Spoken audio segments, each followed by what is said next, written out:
મિતિયાળા ગામમાં છેલ્લા 4-5 વર્ષથી ભરવાડ તરીકે ઓળખાતી ઈયળો જીવાતના ભારે ઉપદ્રવને કારણે સ્થાનિક ગ્રામજનો ભારે મુશ્કેલીનો સામનો કરી રહ્યા છે. સ્થાનિક રહેવાસી કાળુશા પઠાણના જણાવ્યા મુજબ છેલ્લા 7-8 વર્ષથી જેસીબી મશીનો દ્વારા આસપાસના ડુંગરાઓનું ખોદકામ કરવામાં આવતા આ જીવાતો તેમના કુદરતી રહેઠાણમાંથી બહાર નીકળીને ગામ તરફ આવી રહી છે. પરિણામે ઘરોની છત, દિવાલો અને રસ્તાઓ પર ઈયળોનો ભારે જમાવડો થઈ ગયો છે. છત પરથી સતત ઈયળો નીચે પડતી હોવાથી અને જમીન પર બેસી શકાતું ન હોવાથી લોકોને જમવા કે બેસવા માટે પણ ખાટલા કે પલંગનો સહારો લેવો પડી રહ્યો છે, જેના કારણે સમગ્ર ગામમાં સામાન્ય જનજીવન અસ્તવ્યસ્ત થઈ ગયું છે. રિપોર્ટર મૌલિક દોશી, અમરેલી.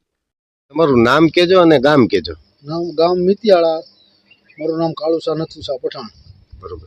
અને અહીંયા ઓલી જીવાત જે ઈયળ છે, હા, ઈયળ બહુ જ છે. એટલે ઈ કયા પ્રકારની ઈયળ કહેવાય? આ ઈ ભરવાડ કહેવાય, એનું નામ ભરવાડ કહેવાય. હા, બરોબર.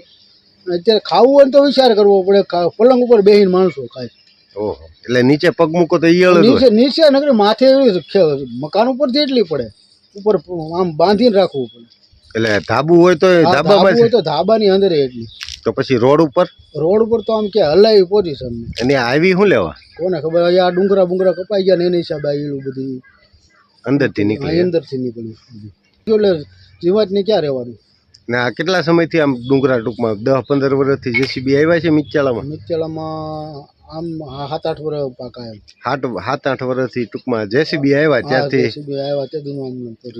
ડુંગરા કપાણા ને આ ઈયળો ટૂંકમાં ઈયળોનું કોઈ નામ નથી. આ અત્યારે આ કેટલા વર્ષથી નીકળે? 4 વર્ષથી તો સતત નીકળે છે, 4-5 વર્ષ.